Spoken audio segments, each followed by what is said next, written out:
Ok. Então, boa tarde a todos. Eu vou apresentar o nosso coloquialista de hoje e também aproveitar a oportunidade para agradecer ao Alex, que aceitou o nosso convite com um prazo um pouco menor do que o convencional. Para nossa sorte, ele estava disponível ainda nessa sexta-feira à tarde. Bom, o Alex, eu conheço ele há alguns anos, a gente foi colega de doutorado, acho que por algumas semanas, mas ele fez graduação e mestrado na Unicamp, e aí foi fazer doutorado no Trinity College, em Dublin, e ele defendeu a tese dele em janeiro de 2007, que foi o ano que eu comecei o meu doutorado lá. A gente teve um overlap pequeno como colegas lá, mas depois a gente manteve contato ao longo dos anos, às vezes que ele foi visitar lá. Então, depois do doutorado, o Alex voltou para o Brasil, foi professor visitante na USP durante algum tempo, até fazer concurso na Federal do ABC, onde ele foi professor por alguns anos, e foi, inclusive, pró-reitor de pesquisa durante um breve período na Federal do ABC, e aí, depois de um tempo, ele foi para o IFT, da Unesp, acho que na época estavam fazendo uma diversificação, talvez, do corpo docente, que era muito focado, né, em gravitação e altas energias, coisas desse tipo, e conseguiram atrair uma pessoa como o Alex, que trabalha na área de nanotecnologia. Então, nesse período que ele, desde 2012, ele está no IFT, já vai fazer quase 10 anos, nesse período, ele tornou-se também pesquisador associado do Instituto, do Centro Internacional para Física Teórica, né, em Trieste, com a bolsa da Simons Foundation, que foi um processo seletivo bastante concorrido, e ele também é membro afiliado da Academia Brasileira, foi membro afiliado da Academia Brasileira de Ciências, e é membro afiliado da Academia de Ciências de São Paulo. O Alex tem uma quantidade enorme de trabalhos, né, especialmente considerada a idade relativamente jovem dele. Tem alguns milhares de citações, o índice H bastante alto, e um dos trabalhos mais importantes do doutorado dele, né, sem contar os outros que ele fez depois, foi o desenvolvimento de um código de transporte eletrônico, incluindo dependência de spin, e esse trabalho foi capa de uma das primeiras edições da Nature Materials, lá em 2005, né? Esse negócio eu não esqueço nunca, porque quando, na sala onde tinha o meu gabinete durante o doutorado, tinha um quadro enorme, certo? Com a capa dessa revista. Eu não vou esquecer, acho que a capa daquela revista nunca mais. Mas, bom, eu agradeço muito a disponibilidade do Alex de fazer essa apresentação para a gente, e eu acho que é isso, vou passar a palavra para ele. Obrigado, Felipe. É um prazer. Então, tá falando para vocês aí na Federal de Pernambuco. Eu tive o prazer de estar aí na UFPE dando o colóquio. Não me lembro exatamente se foi em 2007 ou 2008, né? Aí foi fisicamente. Até o Fernando levou depois a gente para passear em Olinda no dia seguinte. Nunca tinha ido para Recife, então foi uma experiência bastante boa. Uma pena que eu não posso estar aí fisicamente, mas mesmo assim é um prazer estar falando para vocês de novo sobre os trabalhos que a gente tem feito no meu grupo.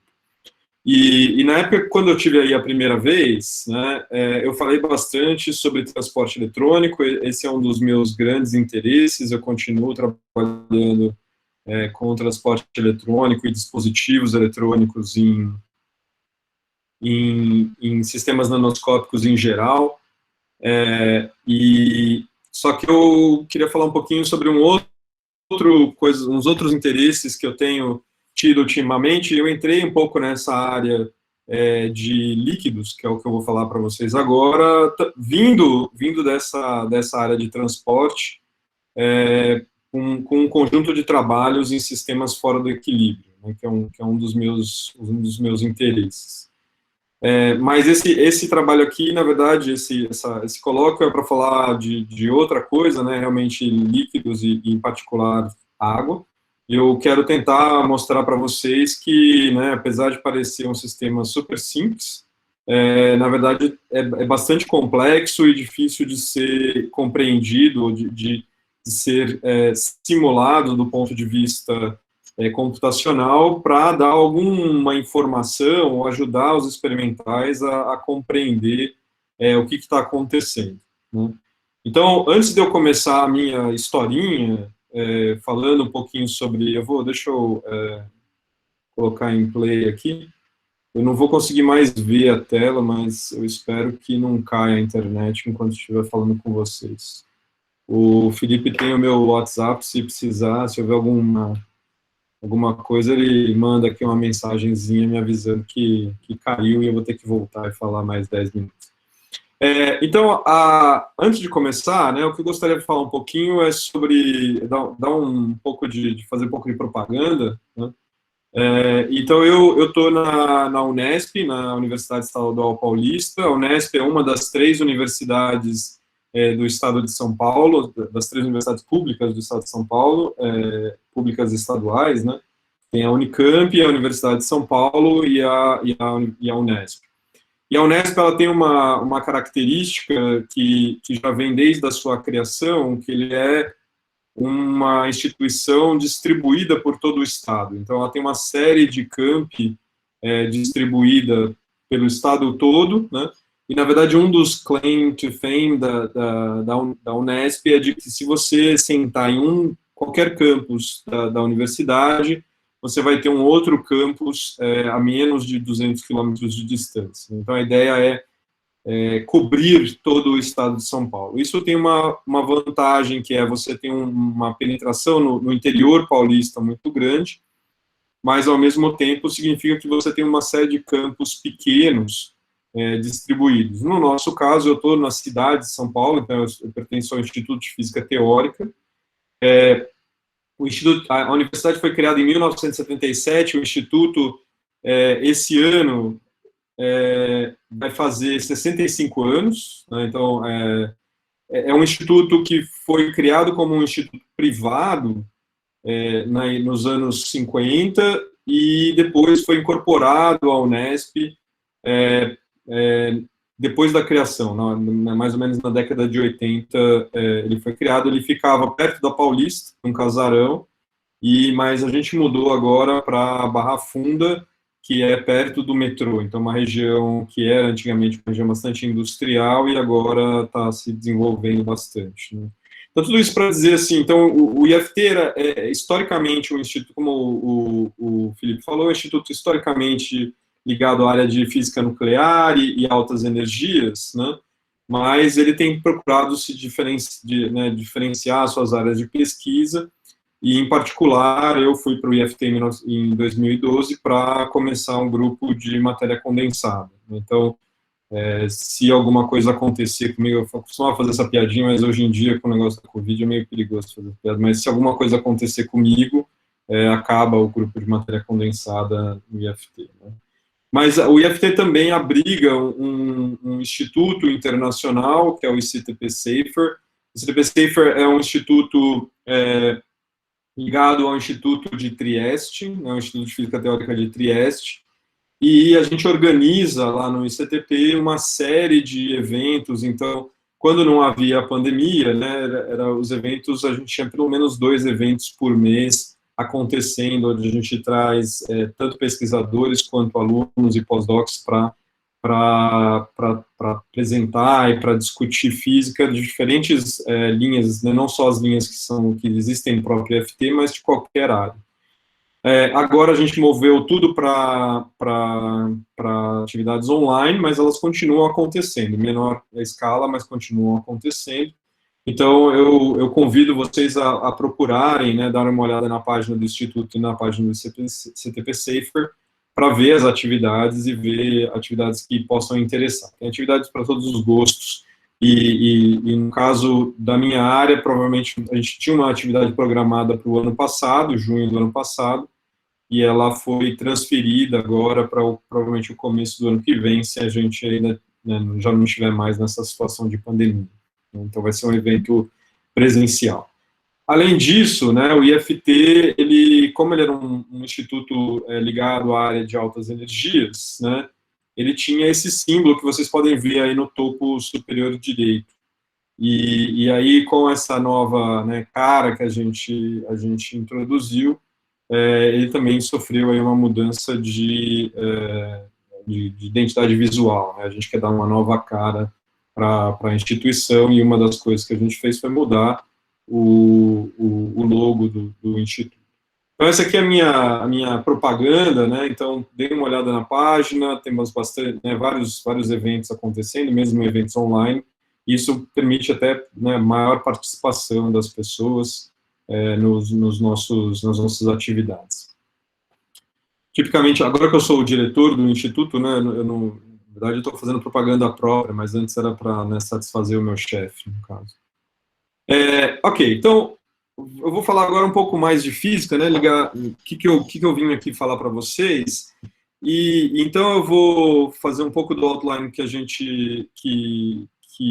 eu quero explicar, e fazer uma pequena motivação. Então, o que eu gostaria, eventualmente, de descrever são problemas de eletroquímica, que é o que me interessa. Então, obviamente, eu sou um físico da matéria condensada, mas me interessei por sistemas nanoscópicos, e agora estou interessado em interfaces entre líquidos e metais, e isso está associado bastante nessa área de eletroquímica, de eletrólise da água, de geração de energia limpa, e o meu interesse é entender propriedades microscópicas, né, dessas grandezas, porque eu sou uma pessoa que trabalha com simulações computacionais, e, em particular, simulações computacionais atômicas, né? A gente quer colocar os átomos nos seus devidos lugares e calcular da maneira mais precisa possível propriedades desses sistemas, né? E a história de hoje é sobre água, né? Então, a gente quer, eventualmente, no futuro, trabalhar com água em alguma superfície, mas eu vou tentar motivar vocês que só a água, por si só, já é algo interessante. E aí, uma parte significativa do meu talk é como que a gente vai lidar com esse problema e quais são os problemas associados a simular um sistema como esse, né? E depois, no final, muito menos, né, como esse é um colóquio, muito menos importante aqui são realmente os resultados, e muito mais como que a gente chega, né, e a motivação, e aí as minhas conclusões. Então, qual que é a grande mensagem, né? Então, apesar do nosso governo atual e o nosso ministro do meio ambiente em particular, né, não está muito interessado, o nosso grande força motriz é a gente gerar energia limpa, né, a gente tentar evitar né, as mudanças climáticas ao máximo possível, e então evitar, né, a injeção na atmosfera de gases de efeito estufa, e para isso a gente quer gerar energia a partir de alguma forma que seja tanto renovável quanto o mais limpo possível. E nada mais limpo do que você gerar energia a partir de você você quebra a água e forma hidrogênio, e hidrogênio, então, pode ser armazenado de alguma forma e usado como combustível, né? Então, essa é uma das maneiras que a gente está interessado em fazer. Você pode usar, por exemplo, luz solar ou né, algum tipo de luz para fazer essa quebra, né? Ou você pode usar um catalisador, que no caso, por exemplo, pode ser uma superfície metálica. Uma superfície metálica com um potencial aplicado, isso favorece a formação, a quebra de moléculas de água nessa interface, né, com um metal apropriado, ou um material apropriado.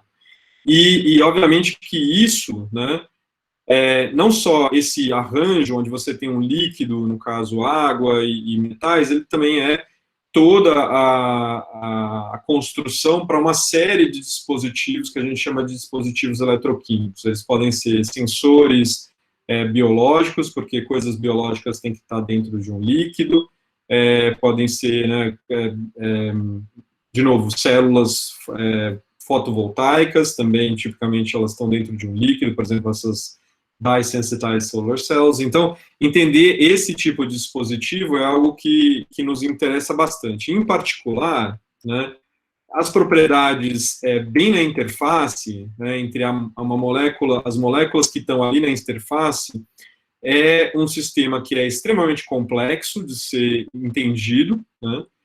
Acessar isso experimentalmente não é simples de fazer, né? Entender essa interface, e, ao mesmo tempo, as propriedades ali são bastante distintas do líquido que você tem. Então, você pode ter, por exemplo, só pelo simples fato de você mudar a superfície, a orientação da superfície de um metal, por exemplo, nesse trabalho aqui eles usam platina, né? Você pode observar que a água em cima desse metal, ela pode ser mais hidrofóbica ou mais hidrofílica, só pelo simples fato de você mudar a orientação. Então, esse tipo de coisa está extremamente associado com, nesse caso aqui, né, a orientação ou arranjo dos átomos e as moléculas que vão estar em cima desses átomos de metal, e entender isso, então, tem que ser feito em nível atômico, né, ou seja, realmente na escala microscópica. Outros trabalhos que olham para essa mesma coisa e no qual me interessou inicialmente, né, é essa ideia, então, de que você, numa célula eletroquímica, você tem um potencial aplicado, né, um potencial aplicado vai estar sempre né, fazendo com que haja algum tipo de interação, mude a interação entre a superfície e as águas que estão ali naquela interface. E isso pode, por exemplo, mudar a orientação das moléculas, que é, de certa forma, o que a gente estava vendo sem o potencial, mas dependendo da superfície, naqueles casos da platina, e até mesmo aplicando uma diferença de potencial, como esse trabalho do grupo do Kramer Campbell no Fritz Haber, né? O que eles observam, por exemplo, é exatamente a quebra de uma molécula de água em cima de uma superfície de ouro, simplesmente por aplicar uma diferença de potencial. Então, a diferença de potencial já pode induzir a quebra de moléculas de água para você fazer eletrólise, né? Então, esse tipo de coisa é o que nos interessou e que a gente começou a tratar do ponto de vista de propriedades eletrônicas, que é a ideia de você, então, agora você tem um sistema que está fora do equilíbrio e que você quer entender como que esse sistema fora do equilíbrio se comporta quando você aplica uma diferença de potencial. Então, como eu venho dessa linha de transporte eletrônico, né, no fundo, a gente conseguiu mostrar nesse trabalho aqui, feito em colaboração com a Marivi, lá de Stony Brook, que você consegue modelar todo esse problema de um sistema eletroquímico. A gente fez só com uma molécula de água numa superfície, mas, em princípio, você pode fazer isso para um líquido, que as forças fora do equilíbrio podem ser, a gente pode obter todas essas informações usando todas essas mesmas técnicas que a gente faz num dispositivo eletrônico, né, que é você, então, o que é um dispositivo eletrônico? Basicamente, você tem uma bateria conectado no seu dispositivo, e no nosso caso aqui é um dispositivo nanoscópico formado ali por alguns poucos átomos formando uma molécula, né? Então, as forças, então, só que aqui, ao invés de calcular correntes passando, né, no dispositivo eletrônico, e mostra como que ao aplicar uma diferença de potencial, né, a estrutura desse cara na superfície muda, né? Então, isso já indica para a gente que coisas bastante interessantes estão acontecendo em um líquido, né, vão acontecer no líquido ali naquela interface, né? Mas, então, isso é uma das linhas que a gente tem seguido, né? Mas o que eu queria mais falar para vocês hoje é que, baseado nisso, então, a gente tem um problema da interface, mas a gente também tem um problema que é o próprio líquido que está ali no meio. Então, a gente vai ter uma região que então, tem o nosso metal, né, o nosso material de estado sólido. A gente tem a interface do material com o líquido, que vai ter uma estrutura particular. e a gente tem o resto. E aí, em um certo ponto, aquilo volta a ser praticamente líquido, né? Realmente o líquido na sua forma bulk. E no caso da água, entender a água já é extremamente complicado do ponto de vista microscópico, ou seja, se a gente tentar entender as interações da água, isso já é complicado. Por quê? Porque a gente tem uma molécula que é relativamente simples, né, formada só por 3 átomos, mas as interações, a gente tem interações, né, intramoleculares e intermoleculares que têm escalas de grandeza que são muito diferentes, muito distintas, né? Então, você tem ligações fortes, tipo ligações de hidrogênio, né, que são extremamente importantes no caso da água, e você tem interações do tipo Van der Waals, que também tem um papel fundamental na água. Então, a água, ela é um líquido que apresenta toda esse zoológico de interações, e do ponto de vista, e além disso é um sistema desordenado, né? Então, assim, do ponto de vista e dinâmico, né? Então, do ponto de vista de uma pessoa que quer entender isso teoricamente, isso é extremamente difícil de fazer.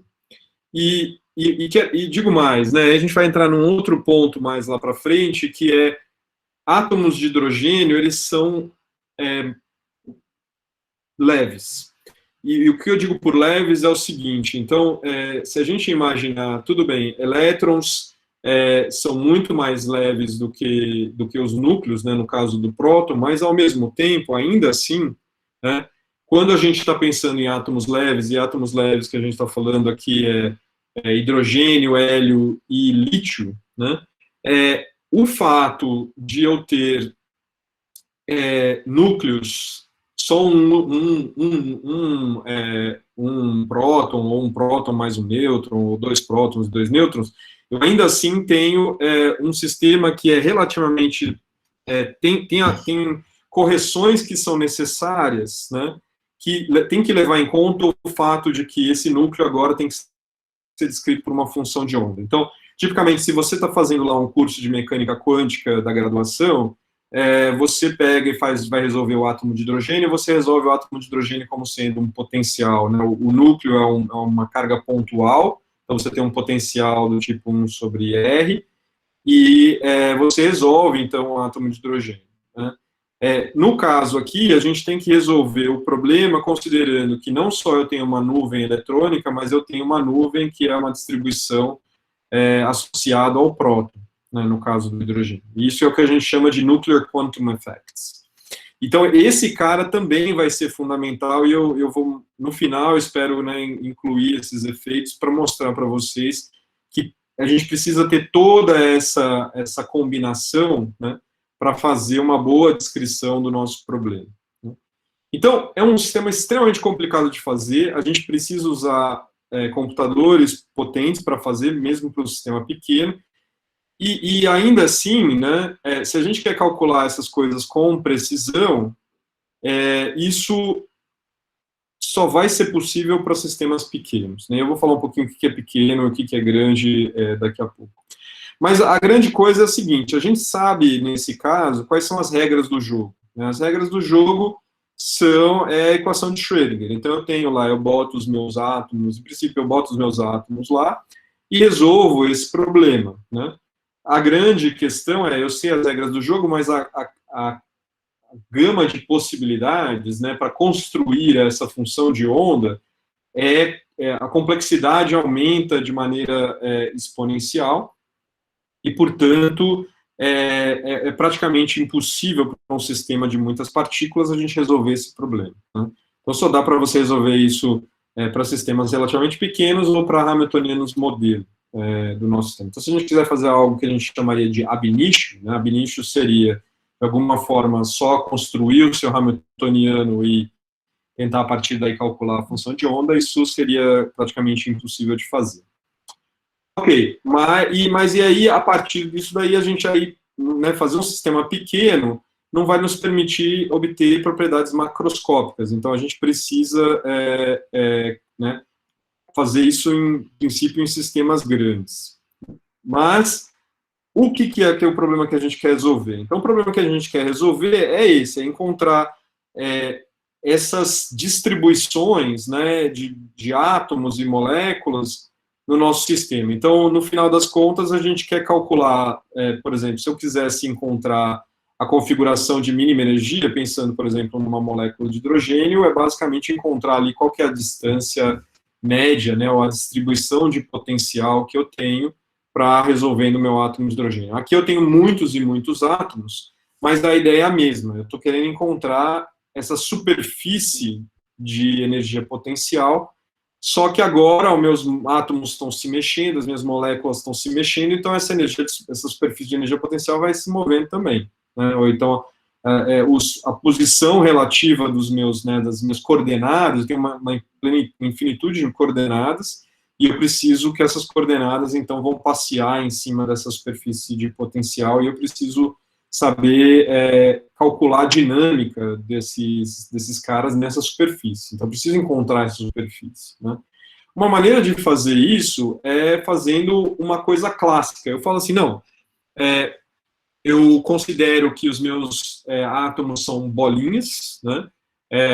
Eu escrevo, de alguma forma, uma energia, uma interação entre as diferentes bolinhas, elas podem ser ligações, por exemplo, massa-mola, tem ligações associadas a ângulos, associadas a torções, posso colocar algum tipo de interação de Van der Waals, e daí eu vou fazer algum tipo de modelo onde eu preciso encontrar parâmetros ali, então eu faço ajustes desses parâmetros e construo um modelo clássico. E daí a evolução desse problema, essencialmente, é resolver a equação de Newton para essa evolução. Então, eu resolvo a equação de Newton para algum tipo de potencial que eu construí, que tem algum tipo de aproximação, né, algum tipo de mapeamento.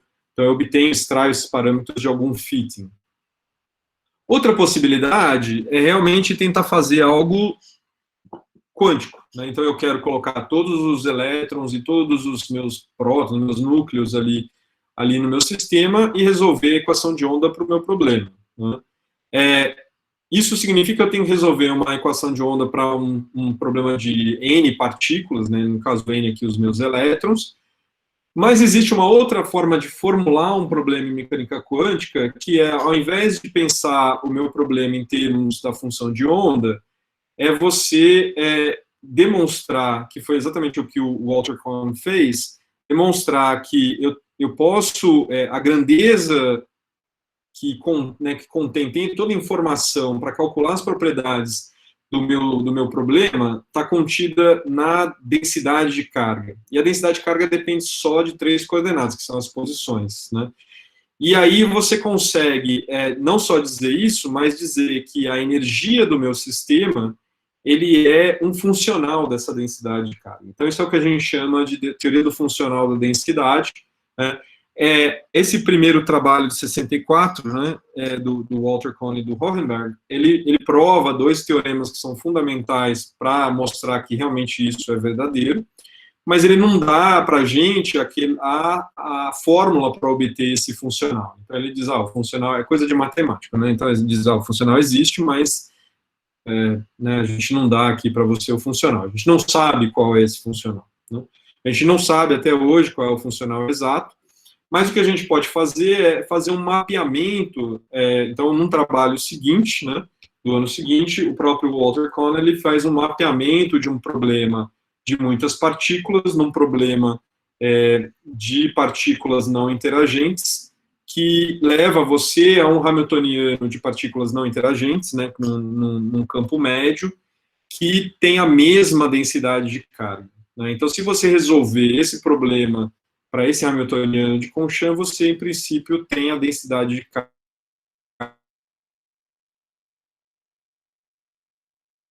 né? O problema é que é que a gente tem que fazer aproximações, a gente continua não sabendo qual é, né, no caso, a gente não sabe qual é o funcional exato, e isso nos leva a não saber qual é exatamente esse hamiltoniano de Kohn-Sham, né? Em particular, o termo que a gente não sabe é o que a gente chama de potencial de correlação e troca, que é esse último termo aqui, que a gente precisa fazer aproximações. Então, a gente saiu de um problema de n de 3n coordenadas, foi para um problema de 3 coordenadas, mas agora a gente, do qual, então, o problema de 3n coordenadas, a gente sabe qual é o hamiltoniano exato do problema, mas a gente não sabe resolver. Aqui a gente sabe, em princípio, resolver se a gente soubesse qual é o hamiltoniano exato. A gente não sabe qual é esse hamiltoniano exato, mas a gente tem que fazer aproximações. A aproximação que o Walter Kohn fez nesse paper de 65 foi a aproximação mais simples possível, que foi dizer, olha, o meu exchange e a minha correlação, eles são funcionais da densidade, e eu vou usar uma aproximação de densidade local. Significa que o meu potencial de correlação e troca, ele é correspondente ao potencial de correlação e troca de um gás de elétrons não interagente, quer dizer, do gás de elétrons interagente homogêneo, né, com aquela densidade naquele ponto, né.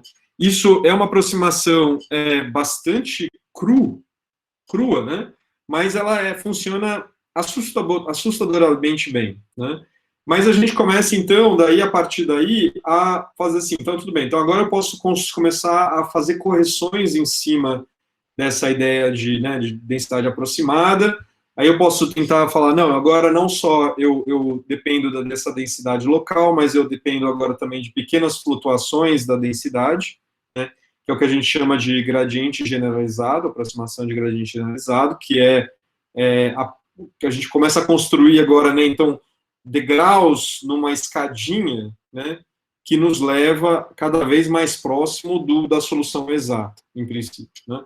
E aí, depois a gente pode pensar, não, tudo bem, agora o próximo passo seria o que a gente chama de meta-GGA, que a gente tem problemas também nesse potencial de correlação e troca associado à correlação na energia cinética. Então, eu introduzo correções associadas à correlação na energia cinética. E depois eu vou, no princípio, indo mais longe, né. A gente chega só nesse terceiro degrau, atualmente, né, ou pelo menos para sistemas que a gente calcula, né, sistemas realistas, porque depois disso começa a ficar extremamente custoso para fazer contas, né. Mas, ao mesmo tempo, essas grandezas aqui, em particular, esse aqui que é o tipicamente mais utilizado, não é? Tem outras, né, outras correções bastante utilizadas pelos químicos, mas que vão um pouco para fora dessa aqui, eu vou falar um pouquinho daqui a pouco, mas ele não inclui as interações de Van der Waals no problema. E como eu mencionei, a água, esse é um problema extremamente importante, né, mas a gente consegue introduzir correções aqui, né, que permitem calcular as interações de Van der Waals também. Então, a gente pode incluir interações de Van der Waals nessas correções, e eu vou mostrar também que essas coisas são super importantes. Os químicos, eles vêm por um outro caminho, né, vindo do que a gente chama de Hartree-Fock, que é exatamente fazendo cálculos via funções de onda, né, e se você faz cálculos via função de onda, você consegue calcular aquele potencial de exchange exatamente. Então, eu posso misturar alguma coisa aqui de teoria do funcional da densidade com o exchange exato que vem da teoria de Hartree-Fock, e a gente cria uns potenciais de correlação e troca que são híbridos, né? Então essa é mais ou menos o zoológico de aproximações que alguém hoje que faz, né, tenta fazer simulações de materiais, ou seja, que realmente tenta falar assim, não, eu tenho aqui um átomo de oxigênio, um átomo de hidrogênio, né, eu tenho ouro, eu tenho platina, com esses elétrons, etc, etc, etc. Então, tipicamente, você vai fazer cálculos de teoria do funcional da densidade, utilizando algum tipo dessas aproximações aqui, né, para sistemas que são relativamente pequenos. Então, eu tenho aqui agora, então, duas possibilidades, né? Eu tenho esses métodos que são clássicos, né, que permitem, como ele é clássico, né, então eu tenho um potencial que é de alguma forma parametrizado e eu vou resolver por equações de Newton. Então, as coisas permite que eu faça cálculos de sistemas extremamente grandes, né? E quando eu falo grandes, é milhões de átomos. Por outro lado, eu tenho, primeiro, um problema de saber quais são esses parâmetros, eu tenho que fazer um ajuste desses parâmetros de alguma forma. E, por outro lado, também eu perco informação sobre os elétrons e também tem um problema de transferabilidade do sistema, no qual eu tenho né, determinada partícula que se conecta com outra partícula, né, por exemplo, um hidrogênio que se conecta com oxigênio, ou um hidrogênio que se conecta com outro hidrogênio, tem parâmetros diferentes, então é como se ele fosse um hidrogênio diferente. Isso é ruim, né, para a física, né, se a gente pensar que agora eu tenho que ter 2 hidrogênios diferentes, dependendo do ambiente químico que ele tem. Então, isso é um problema. Por outro lado, né, os métodos quânticos, eles são mais precisos, eles têm essa transferabilidade, né, mas, ao mesmo tempo, eu tenho que resolver um problema de uma equação de Schrödinger, ou, né, no caso, a equação de Conchamp, e isso diz para a gente que a gente tem um limite muito grande, aí, uma limitação muito grande no número de partículas que eu posso utilizar. Então, como que... Aí a gente chega na grande questão, né, que assim, eu quero simular água, a água é um líquido, então, primeiro, eu preciso que, né, eu tenha um átomo, uma molécula que está sentada ali naquele ambiente, ele tem que, o sistema tem que ser grande o suficiente para que eu realmente né, consiga ver a estrutura de um líquido. Né? Então, como que a gente pode conseguir fazer isso obtendo o melhor dos mundos? Né? Então, eu preciso de alguma coisa que seja rápido, para poder calcular dinâmica, né, os moléculas se movendo. Eu preciso calcular um problema que é grande, né, porque eu preciso né, de perder informação dentro do líquido. Eu gostaria que ele fosse ab initio, e ab initio que eu quero dizer é que eu não preciso ficar dizendo qual é o ambiente químico do meu problema, né? E mais importante que isso, no nosso caso, é dizer, eu não preciso de um modelo, eu não quero ali, por exemplo, no modelo clássico, eu tenho que dizer, a forma funcional da minha interação tem essa cara aqui, é um sistema massa-mola, não quero fazer isso, e ele tem que ser preciso, né? Então, como que a gente pode fazer isso? Né? Como que a gente pode tentar obter informações que têm precisão da mecânica quântica, mas que seja tão rápido quanto um sistema clássico? Né? E a resposta para isso, né, tá em machine learning. Né? Então, se você vem de machine learning, se você já olhou alguma coisa de machine learning, vai procurar na internet. Né, o caso típico de machine learning, o pessoal que faz machine learning faz isso para imagens, né, para fazer identificação de imagens, e você claramente cai em distinguir gatos e cachorros. Então, se você também compra um livro de machine learning, esse é o típico caso. Eu, por outro lado, tenho uma filha de 8 anos, e o meu exemplo aqui é outro. Se vocês já assistiram... Opa, se vocês não assistiram, aqui spoiler, eu sugiro muito fortemente assistir, porque é um ótimo desenho. Ok, não deu muito certo. Então, usar técnicas de machine learning. Então, é a gente ensinar ao computador, né, que eu quero calcular água, de alguma forma, então eu uso um pequeno sistema com a melhor precisão possível, e aí o computador usa essa pequena informação para daí expandir e resolver um sistema grande que possa ser evoluído no tempo, com a precisão do sistema pequeno que eu ensinei a trabalhar. Né? Então, é algo ambicioso, né? Mas, ao mesmo tempo, é algo que se tornou bastante factível. Se tornou factível porque as técnicas de machine learning, de aprendizado de máquina, evoluíram bastante, e, ao mesmo tempo, também os nossos computadores evoluíram bastante. Porque a grande questão aqui, né, em machine learning, é a quantidade de dados que você usa para treinar o seu computador. Isso é a grande coisa crucial para a gente fazer o nosso computador aprender, de alguma forma, o que é, no nosso caso, o líquido.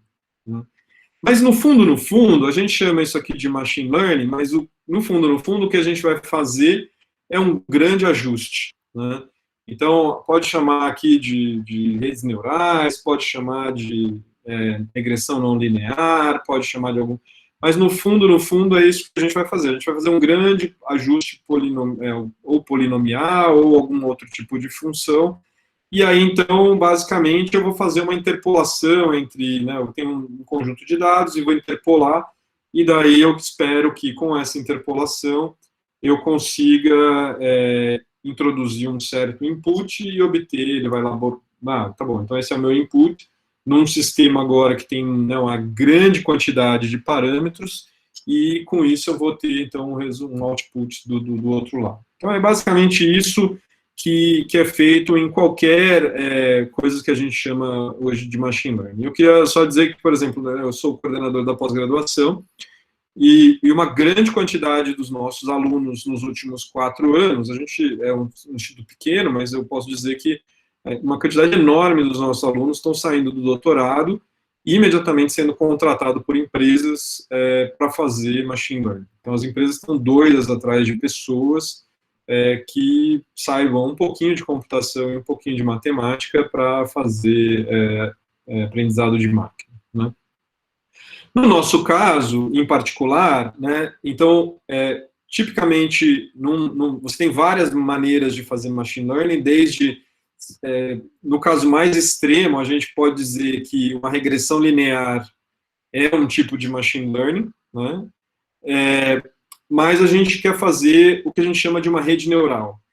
E por que a gente quer fazer uma rede neural? Porque uma rede neural, ela dispensa aquela necessidade de um modelo. Eu não preciso construir um modelo. Eu preciso construir apenas uma rede neural, e a rede neural, então, dispensa ela. Eu vou encontrar quais são os neurônios conectados, e isso vai me permitir calcular todas as propriedades, né, no santo grau aí, as propriedades do meu sistema, né? Ok, então como é que funciona? Uma rede neural, de certa forma, funciona da seguinte forma. Então, eu tenho alguma quantidade de dados que eu entro, né, no meu problema, né? Se a minha rede neural ela já foi treinada, ela vai passar por dentro dessa rede neural. Essa rede neural, tipicamente, ela tem o que a gente chama de camadas internas, né? Então, ela é quando ela tem camadas internas, a gente chama de uma Deep Neural Network, então uma rede neural profunda. Então, você vai passando por essas camadas internas, o sistema vai fazendo o processamento, e no final você tem um output, né? Então, num certo sentido, tem uma parte frustrante, que me frustra também bastante, que numa rede neural você tem um pouco uma caixa preta, né? Então, é um ajuste gigantesco, você perde um pouco da física da coisa, né? Porque você simplesmente está fazendo um grande ajuste do seu problema. Mas, por outro lado, existe uma beleza nisso aqui, que é como que funciona, né, a ideia toda de uma rede neural. É que você tem, então, esse input, essas camadas, e cada camada é formada por um conjunto de peças, né, pecinhas extremamente simples, que a gente chama de um neurônio, né? Então, um neurônio, ele recebe a informação, né? Ele processa essa informação e te dá um output. Então, e ele processar ou não essa informação é simplesmente ele ligar ou desligar, né? Ou, de alguma forma, ter uma curva que parece ligar e desligar, né? Então, é mais ou menos, por isso que ele é associado com um neurônio, porque um neurônio também, ele é assim, ele recebe um certo estímulo, e aí ele dispara ou não dispara um sinal elétrico, né? Ou um conjunto, ele recebe um conjunto de estímulos e ele dispara ou não dispara sinais elétricos. Essa é mais ou menos a ideia daqui, né? Então, esse é o que a gente teria se eu soubesse qual é o peso do meu neurônio, né? Então, o que a gente quer encontrar é qual que é o peso de cada informação que está entrando naquele neurônio, e esses pesos é o que eu preciso treinar, né? Então, de certa forma, o meu output, ele é uma função desses inputs e do peso que é dado para cada um dos inputs. Ou seja, se eu considero que aquele input é importante, ele tem um peso maior do que aquele que não é, né?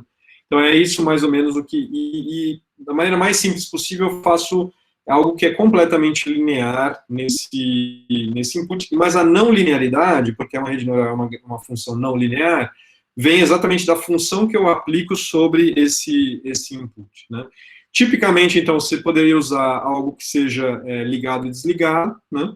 Mas a gente vai usar uma função contínua, existem razões aí para fazer essa relação. De qualquer forma, antes de fazer isso, eu preciso treinar a minha rede neural. E o processo de treinamento é o processo inverso, né? No sentido em que, como que eu treino a rede? Eu coloco alguma input, mas eu já sei qual é o output dele. E aí eu tento voltar dentro da rede neural para construir essas funções de peso da minha rede neural, né?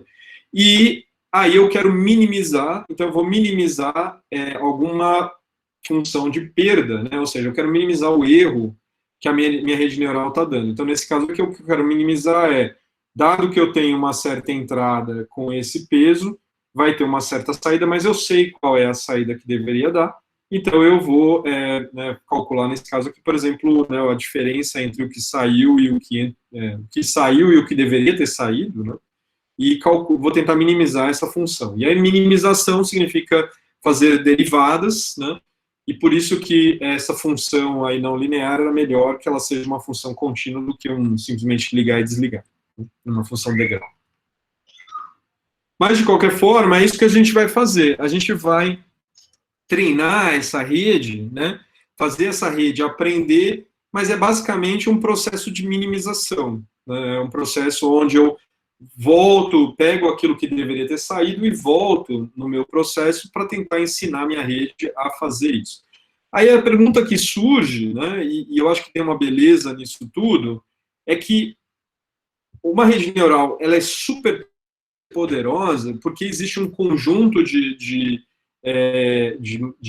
teoremas que permitem dizer para mim que para um dado, a função, no nosso caso que a gente está tentando descobrir uma função de energia potencial, dada se essa função ela é relativamente bem comportada, então existe uma rede neural que descreve essa função exatamente. Existe um problema aqui que ok, né? Volta no problema da funcional densidade, que a gente sabe que ela existe, mas a gente não sabe qual é. Então, como que é essa rede neural? A gente não sabe a priori qual que é. A gente vai construindo e vai testando e vai colocando, em princípio, cada vez mais camadas, tira camadas, vê o que precisa, o que não precisa, né, nessa rede. Então, é uma coisa meio de tentativa e erro, porque realmente a rede neural é um pouco uma caixa preta nesse sentido. Mas ela é uma função, é uma grande função não linear e, no fundo, é isso que a gente está fazendo. A gente está fazendo um ajuste não linear nessa função, né? A gente constrói, então, os nossos neurônios, a gente pode mudar, né, incluir um offset no meu neurônio, eu posso ter várias funções diferentes de liga e desliga no neurônio, todas elas mais ou menos com a mesma cara, e elas funcionam de maneiras diferentes dependendo do problema, né? Então, existe aqui um pouco de magia negra, né? De ter o feeling de quais são as melhores funções para tratar o problema que você com o qual você está lidando, né? Então, construir a rede neural e aplicar essa rede neural para o nosso caso. E qual que é o nosso problema, né? Então, o nosso problema é exatamente construir uma rede neural que eu vou fazer um treinamento, mas uma vez que eu tenho um treinamento, o que eu quero fazer? Eu quero entregar para a minha rede neural as posições dos átomos, ou as posições das moléculas, e a rede neural vai me devolver lá do outro lado, né? Dado essas posições, eu aprendi qual que é a interação entre eles, e eu vou te dar, então, as forças entre esses caras, de tal maneira que agora eu posso evoluir esse sistema no tempo. Então, aí eu evoluo esse problema um pouquinho no tempo, agora eu tenho uma nova configuração de posições, de novo, eu entro na rede neural, a rede neural agora me devolve uma nova configuração de forças, né? E isso, então, vai fazendo de tal maneira que eu evoluo o meu sistema no tempo. Ótimo. Como que eu obtenho essa rede neural, né? Então, eu tenho que construir não só a estrutura topológica dessa rede neural, mas eu tenho que obter exatamente aqueles pesos, eu tenho que treinar a minha rede neural. Então, para o nosso caso, a gente vai entrar com as informações das posições, a rede neural vai treinar essa energia potencial, mas no fundo, ela vai me dar as forças, né? Então, para toda a rede neural, a gente tem uma coisa que a gente chama de descritores, né? Que é exatamente isso, qual é a informação que eu entrego para a rede neural para permitir que a rede neural, então, me dê um resultado. No nosso caso, os nossos descritores são as posições dos átomos, né? Que permitem, então, eu calcular qual que é a interação entre eles. Eu posso fazer mais descritores, né? No nosso caso, a gente só usa essa informação, mas você pode, por exemplo, colocar informações sobre a interação coulombiana entre eles. Então, se de alguma forma eu tiver informação sobre a interação coulombiana, eu extrair isso de um sistema simples, eu posso também incluir essa informação lá. Então, quanto mais informação, em princípio, eu der para a minha rede neural, melhor ela vai aprender, né? Ok, então, como que nós fazemos como que funciona, né, um processo de construção de algo onde eu treino o computador para daí o computador agora aprendeu, né, a fazer um cálculo com a maior precisão que a gente tem, né, para o nosso problema. Então, a primeira coisa que eu tenho que fazer é ter dados de um sistema do qual eu sei a posição inicial, né, das moléculas, das partículas, e as forças que estão saindo do outro lado, né? Então, isso a gente faz fazendo cálculos de um sistema relativamente pequeno, mas com a melhor precisão que a gente tem, usando a teoria do funcional densidade. Mas aí a gente precisa de uma grande quantidade de posições, porque o que a gente quer fazer é passear o máximo possível no nosso espaço de fase. Então, eu quero garantir que as minhas moléculas estão em diferentes distâncias umas das outras, mas internamente também as minhas moléculas estão vibrando, então as distâncias entre átomos de oxigênio e hidrogênio tem que também podem estar relativamente distorcidas, né? A probabilidade é pequena, 300 Kelvin, de estar a grandes distâncias, mas, em princípio, isso pode acontecer, né?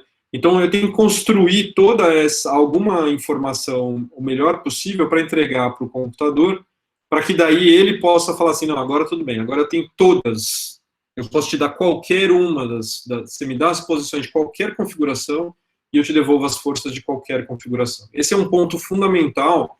Então, a gente precisa ter aqui uma grande quantidade de cálculos para um sistema de 64 moléculas de água, que é um sistema relativamente pequeno, mas já é grande, né, para cálculo. Então, só para vocês terem uma ideia, o maior número que você faz com moléculas de água para cálculos quânticos usando o DFT é tipicamente da ordem de 200 moléculas, né? Então, não é muita coisa. E a gente, então, seleciona 18 mil configurações, né, de 64 moléculas de água. Com essas 18 mil configurações, a gente parte para fazer exatamente o cálculo de DFT, dessas 18 mil configurações. A vantagem aqui é que a gente não precisa evoluir essas 18 mil configurações no tempo, elas são completamente independentes, e quanto mais descorrelacionadas as configurações, melhor. Então, a gente tem aí uma grande quantidade de cálculos. O que a gente queria fazer aqui é testar vários funcionais para tentar entender quais são os melhores funcionais que melhor descrevem a água e as suas propriedades. Então, a gente fez, na verdade, diferentes funcionais aqui, incluindo interação de Van der Waals, sem incluir interação de Van der Waals, e aquele método que a gente chama de meta-GGA, que é esse scan, né, que é um método relativamente novo, que vende-se que seja um método extremamente preciso, mas ele é mais pesado do que outros métodos, né? Então, a gente fez daí você vai para o treinamento, que é construir uma rede neural, né? Então, no nosso caso, a gente tem uma rede neural, que é uma rede neural que a gente chama de novo de profunda, né? Então, a gente tem 4 camadas, cada camada tem um certo número de neurônios, então a gente começa com 320 neurônios, vai para 160, 32, 16, vai diminuindo, né? E com isso, né, a gente daí vai evoluindo o sistema para diminuir ao máximo as nossas configurações os erros que a gente tem. Aí, a partir do momento que a gente treinou a nossa rede neural, aí a gente pode fazer cálculos de evolução desse sistema molecular, né? Então, de novo, para vocês terem ideia, cálculos de teoria do funcional da densidade, os melhores cálculos disponíveis no momento, tem 200 moléculas e você evolui isso por algumas dezenas de picosegundos, né? Os nossos cálculos aqui, eles são feitos, e isso dura meses para fazer um cálculo desse. Aqui, esses cálculos, uma vez que é treinada a rede neural, que demora um dia, 2, a gente consegue fazer da ordem de 1.700 moléculas de água, 2 nanosegundos, ou seja, 2 ordens de grandeza maior do que os cálculos melhores, com a mesma precisão, né, em horas. Então, é um cálculo num computador, não precisa de um supercomputador, é um computador desktop. Então, uma vez que a gente tem a rede neural, a gente consegue fazer algo que é extremamente rápido e eficiente, e com a mesma precisão. Então, a gente treina a rede neural e observa que os erros, né, em energia são extremamente pequenos, os erros nas forças estão dentro dos erros que você tem simplesmente quando você faz um cálculo de teoria do funcional da densidade normal, né? Então, e também, né, então, isso a gente consegue ver exatamente por isso, né? Quer dizer, quanto que a gente desviou das forças e das energias quando a gente faz um cálculo comparando. Então, a gente faz o treinamento e depois a gente tem um conjunto de dados ali, uma certa porcentagem dos meus dados que eu uso como teste, que daí eles não foram incluídos no treinamento, e daí agora eu uso eles para validar a minha rede neural. E aí a gente nota que a rede neural foi bem treinada, né? E aí, o que a gente observa, né? Então, a primeira pergunta é, tudo bem, minha rede neural, ela consegue obter propriedades do líquido, né? E aí, o interessante é que sim, a gente consegue observar boas informações sobre a propriedade dos líquidos, a gente consegue obter, por exemplo, para sistemas relativamente grandes, a gente obtém a densidade da água muito próxima da densidade experimental, né? Principalmente quando a gente inclui a interação de Van der Waals, que é esse Van der Waals WCX, é simplesmente um sabor aí de teoria do funcional da densidade, ou esse método MetaGGA, que inclui, quando você faz esse MetaGGA, ele tem já incluído naturalmente correções no potencial de correlação e troca, que inclui alguma informação de correlações dinâmicas que vai dar origem à interação de Van der Waals, né? Então, a gente está muito próximo ali da densidade correta, né, para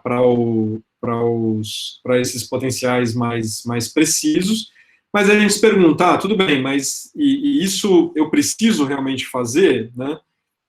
E aí a gente pode, por exemplo, olhar para o que a gente chama de função de distribuição radial, né? Função de distribuição radial nada mais é do que se eu sentar em cima de uma molécula, né, uma molécula qualquer do meu líquido, e olhar quais são as densidades de moléculas em volta desse líquido, conforme eu vou me afastando dessa molécula, ou desse átomo, nesse caso aqui é de um oxigênio com um outro oxigênio de uma outra molécula, né?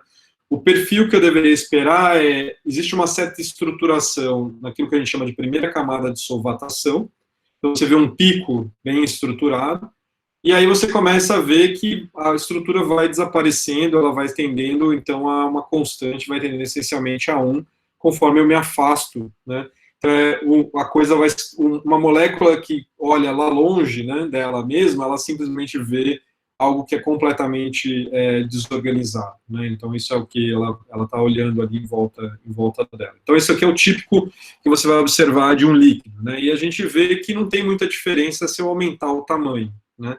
Existe uma diferença grande se eu olhar para as diferentes aproximações e eu comparar com os cálculos experimentais, que são essas curvas tracejadas, cinzas, né? Então, a gente nota que, por exemplo, tanto a posição do pico quanto a altura do primeiro pico tão ruins, independentemente de qual é o funcional que a gente utiliza. Então, alguns funcionais melhoram.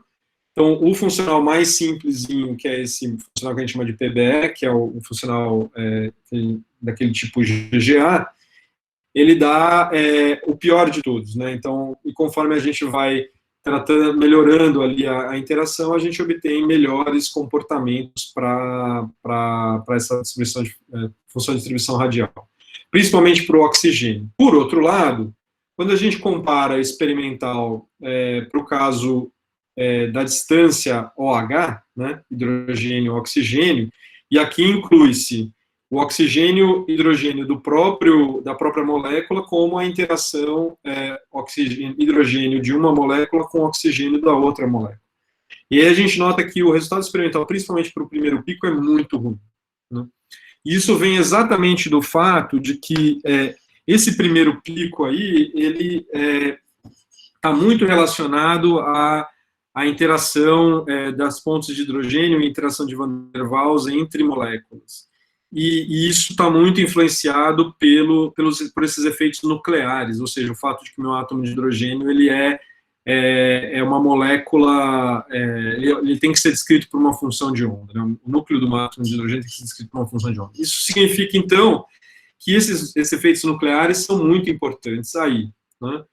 E se a gente calcular o que a gente chama de coeficiente de difusão, né, que é como que uma molécula de água se difunde dentro do líquido, né, e a gente comparar com o resultado experimental, a gente vê que ele é muito ruim, que é essa linha tracejada ali de cima. E a viscosidade, que é a inclinação da reta, que é a linha pontilhada, também dá muito ruim comparado com o resultado experimental. Então, todos os nossos cálculos não resultam em bons resultados. Mas isso vem do fato exatamente de a gente não ter esses efeitos nucleares. Existe uma forma da gente corrigir esses efeitos nucleares, né, que é incluir isso por meio de uma coisa que a gente chama de Path Integral Molecular Dynamics. Eu não vou entrar muito em detalhes, mas é uma maneira de você mapear esse problema do núcleo quântico num problema clássico de massas molas por meio de uma integral de trajetória. Então, você faz uma integral de trajetória e resolve esse problema do núcleo quântico, né, para os átomos de hidrogênio. E aí, quando a gente inclui isso, né, principalmente se vocês olharem, então, o OH e o HH, que são os resultados para o hidrogênio, a gente vê que as curvas com esses efeitos quânticos são muito melhores do que anteriormente. E isso melhora extremamente, né, os resultados para o cálculo do coeficiente de fusão. E a gente vê que o coeficiente de fusão fica muito próximo, né, do coeficiente de difusão experimental.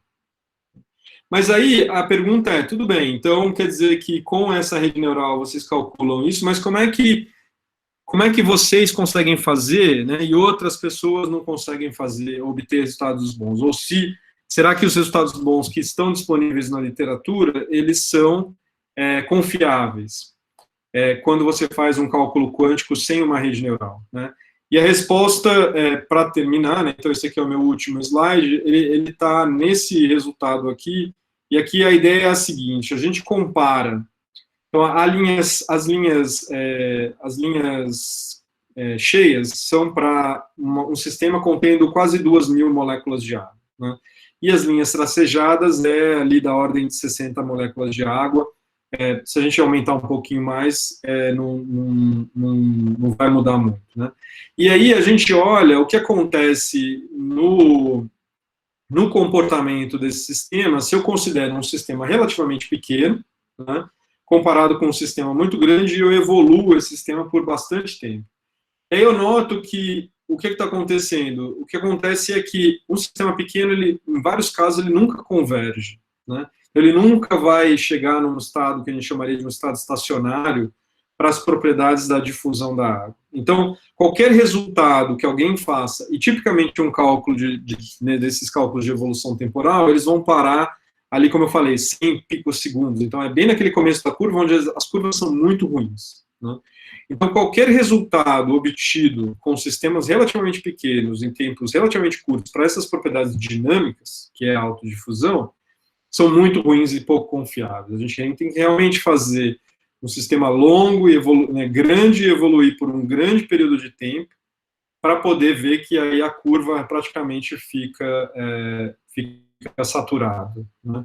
Então, a mensagem que fica aqui, eu paro por aqui, né, termino meu seminário com essa mensagem, as duas mensagens que eu gostaria de passar para vocês então, a gente consegue construir redes neurais para tratar líquidos, no caso, água, que permite fazer sistemas grandes num tempo relativamente pequeno, e que a gente pode realmente obter grandezas que são comparáveis com os experimentos, né, quando a gente inclui ali todos os efeitos. O caveat de tudo isso, né, o disclaimer, é de que tudo isso é tão bom quanto os dados que a gente utilizou para treinar a rede neural. Então, a rede neural é tão boa quanto aquilo que a gente colocou na rede neural. Então, se a gente colocar lixo dentro da rede neural, a gente vai obter lixo do lado de fora. Mas se a gente treinar ela com o melhor tipo de aproximação possível que a gente tem disponível, você vai ter ali precisão que permite você fazer uma comparação com os dados experimentais. Então, com isso eu termino. Eu agradeço muito a possibilidade. Eu não vou falar aqui sobre outras coisas que a gente faz, basicamente era só para passar. Essas são as pessoas com quem eu colaboro, algumas nesse projeto, outras em diferentes projetos, e no final das contas, as pessoas que pagam a conta. Obrigado. Ok, muito obrigado, Alexandre. Eu proponho abrir os microfones aí para agradecer ao palestrante e aplaudir.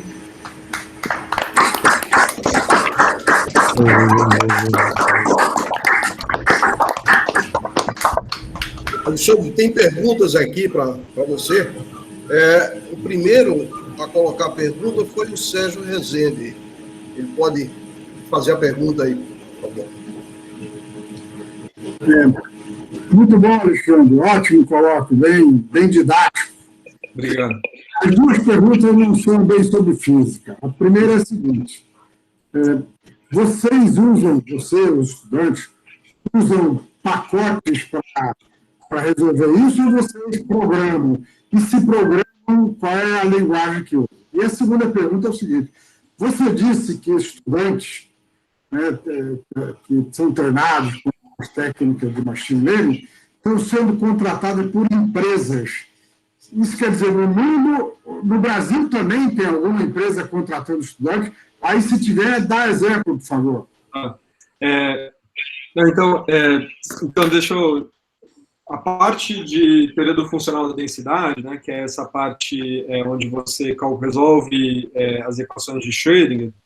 Então, você tem vários pacotes disponíveis e não faz muito sentido você desenvolver as suas próprias ferramentas para fazer esse tipo de cálculo, né?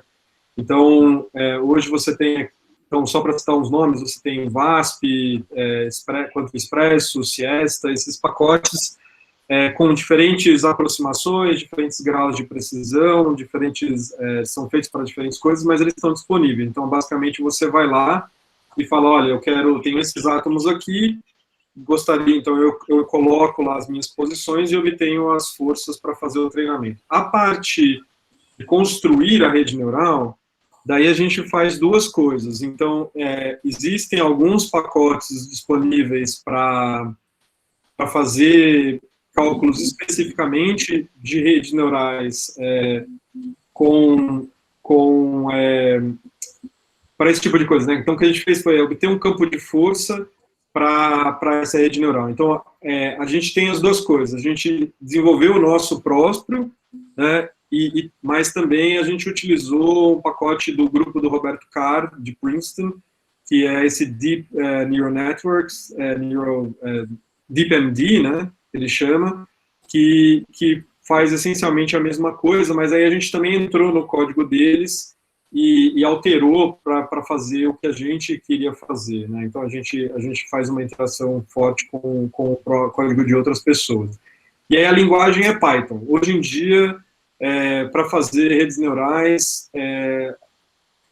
A sugestão grande aqui é Python, em particular, porque, assim, a Google, ela lançou um conjunto de bibliotecas de redes neurais e tem muita coisa já pronta, né? Porque como eles querem que as pessoas desenvolvam coisas gratuitas e depois coloquem na web e tal, para que eles mesmos possam utilizar, então eles desenvolveram uma série de ferramentas para redes neurais que são essencialmente assim, são né, que você vai. Então, eu quero fazer uma rede neural, e daí você monta a sua rede e tal, e vai construindo a rede com os building blocks que eles te dão. Mas a linguagem toda é Python.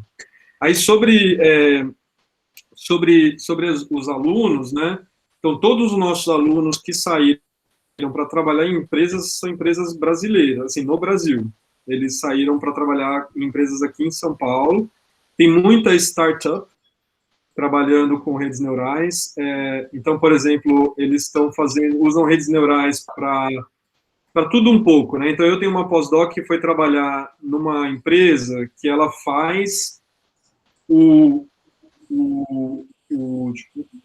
software que o Rappi, não sei se tem Rappi em Recife, tem? O Rappi é tipo um iFood, ou um Uber, um iFood ou um Uber Eats, né? Então, eles constroem o software de baixo para o Rappi. E o que eles fazem? É essencialmente eles resolvem problemas de logística usando redes neurais, né, ou diferentes técnicas de machine learning. Então, eles querem mandar qual que é o cara que está mais perto para mandar buscar o negócio num lugar e levar até o cliente, né? Então, esse tipo de coisa eles fazem via esses algoritmos de machine learning.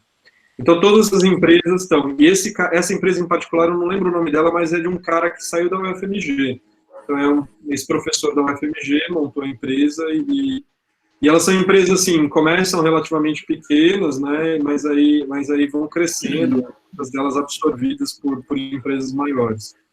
Aí tem um aluno do IFT também, que ele foi para uma empresa de petróleo e gás, que presta serviço para uma microempresa de petróleo e gás que presta serviço para a Petrobras, que também faz isso, assim, eles fazem, então, as empresas de petróleo, eles fazem prospecção, né? Então a prospecção é feita de diferentes maneiras, mas geralmente é tipo, você vai passando por um navio e tem um sonar, né? E você quer tentar checar se o solo tem algum tipo de propriedade que permite ter informações sobre gás e petróleo naquela região.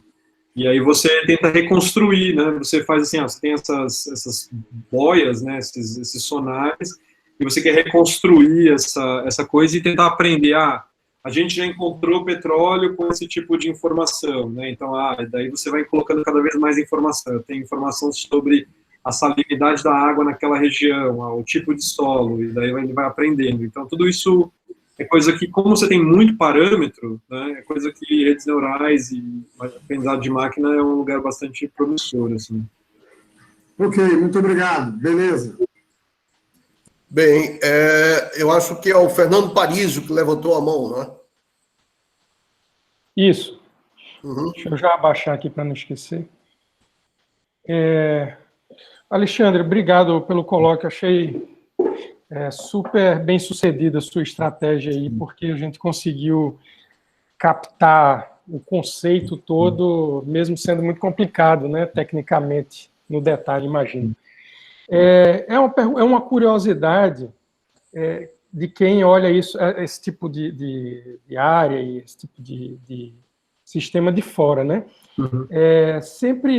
Quer dizer, ultimamente se fala muito na aplicação de redes neurais e inteligência artificial para se resolver sistemas em matéria condensada, como você mostrou aí, e também andou-se falando muito de que um computador clássico tem muita dificuldade de simular matéria no nível microscópico, porque você tem que ensinar ele, fazer ele forçosamente, de certa maneira, obedecer às leis quânticas, né? E que um computador, mesmo que não universal, um simulador quântico de matéria seria bastante promissor também nessa área.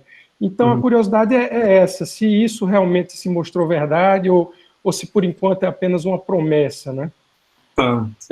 Essa é uma boa pergunta. Aí teria que perguntar para o pessoal que vende a ideia de computação quântica, né? Mas eu diria assim, eu acho que...